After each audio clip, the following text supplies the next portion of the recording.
ძირფასო მეგობრებო, გადავდივართ ჩვენს უკვდავ რუბრიკაზე ვიდეოები ვანოს შოუში. ჩვენ მოვიძიეთ რამდენიმე საინტერესო ვიდეო, აგრეთვე თქვენ შეგიძლიათ გამოვაგზავნოთ თუ გაქვთ რაიმე სასაცილო ვიდეო ჩვენს ელექტრონულ მისამართზე vanoshow.ru.com და ან ჩვენ Facebook-ის გვერდზე, რომელიც თქვენ წინ წერია. მაშასე დავიწყოთ საინტერესო ვიდეო, პირველი ვიდეო. ერთ-ერთ პოლიტიკურ შოუში, ძვირფასო მეგობრებო, ნაციონალური მოძრაობის ახალგაზრდული ფრთის წარმომადგენელი გამოდის და მოდით ნახოთ, რითი დასრულდა ეს ყველაფერი. კონკრეტულ გონზე იქნება დამოკიდებული, არამედ დაყოფილი იქნება პუნქტობრივად და მას ითხოვს თავის განკარგველი ეხება, რაც ამას გაიოლებს მათ მართვას და განკარგვას.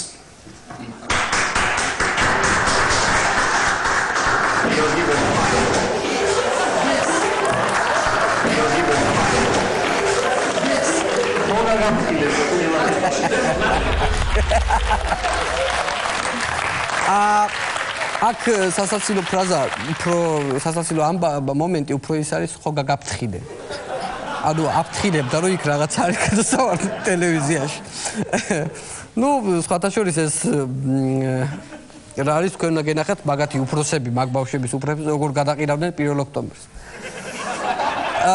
როგორც იცით, 2 ივნისს რუსთაველზე ჩატარდა მარიხუანას დეკრიმინალიზაციის მხარდამჭერი აქცია.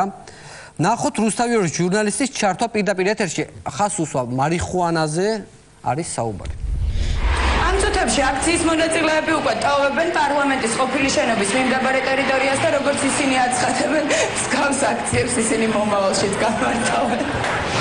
მარიამ გაფრინდაშვილი. აი ნამდვილი ჟურნალისტი, ჯერ კარგად შეისწავლა პროდუქტი. ხო, რის ლეგალიზაციაზე იყო საუბარი და მერე შეაკეთა სიუჟეტი.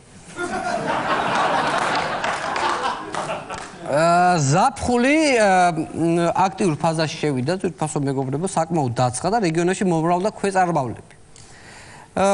ნუ რა თქმა უნდა მოსახლეობა უკმაყოფილო, ვნახოთ ერთ-ერთი ადამიანი რას ლაპარაკობს ამასთან დაკავშირებით, კახეთში. მინდორში, მე ვარ მინდურის კაცი, მაქვს ხეოვნები, პლანტაციები, ქოხი მაქვს გაკეთებული, მომრავლებულები არიან. წამოწოლი ვარ ქოხში, ამოხოს თავს და მიყურებს ეგრე. მე წადი, არაფერს არ გეშელი, წადი მეთქვი, მაინც არ მიდის, მიყურებს. აღდგები და ჯუხწავავლებ ხელ, ხო არ ვაკმენინე, მაგრამ აღდგები და მაინც წავახოლმე, მაგრამ ეშმაკმა რა ვიცი არ აიძინა უცბად რომ მიკმინოს მე რა ყმენის დროს რომ მიკმინოს არა მაშინ ამ დავისერავან მანამდე აბა არის რქები იმას არა აქ რო ხელი კაცო გადავაგდო წითელია ყვითელია ზოგი შავია ჭრელია ისეთი ლამაზები არიან რომ აი ნამდვილად რომ მოეფერები მაგრამ არ მეფერებიან ისე რომ ხელი წავაგო და მოვა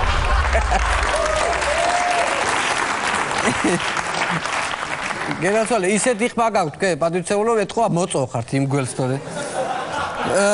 ქვეყნის პირველი პირები ხშირად ვარდებიან კურიოზულ სიტუაციაში, ვნახოთ ჩეხეთის პრეზიდენტი, რომელიც ერთ-ერთ ჩეხოდაზე არაფხიზელ მდგომარეობაში იმყოფებოდა.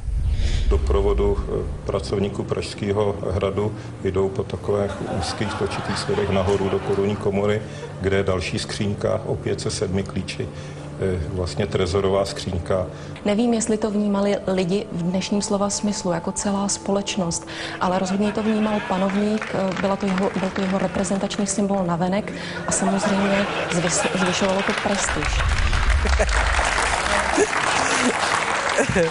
ეს ალბათ ინაუგურაციაზე ესე გამოაცხადეს მისი აღმატებულობა ჩეხეთის დამრტყმელი და პურის მჭამელი ბატონი პრეზიდენტი. და რა თქმა უნდა, ჩვენი რუბრიკა ვერ წარმომიდგენია ბატონი დავით აქუბარდიას გარეშე.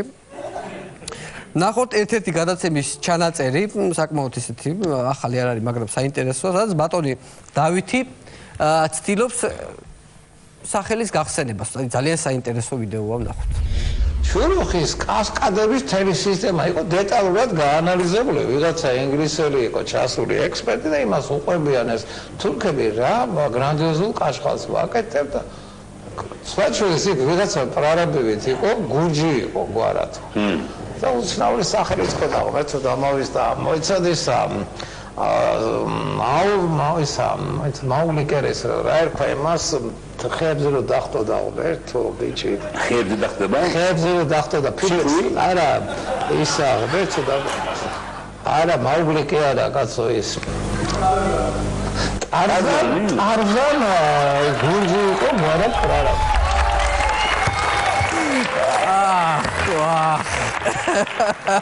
აი რა კარგია რომ აი ესეთი კარგი ოპერატორები ყავს ადამიანი. აბა ჩემი ოპერატორები არიან ახლა. აი იმ დღეს ვიჯექი რაღაცას ვიხსენებდი აი იმას, რა ქვია.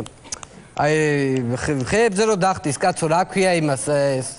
აი რო დაცურავს და ხეებზე, აჰა, კი არა ვიწაგეშველებ, არც ერთი ოპერატორი არ გეტყვის არაფერს. დაუკარით ამ. მოხედავ არაფერს.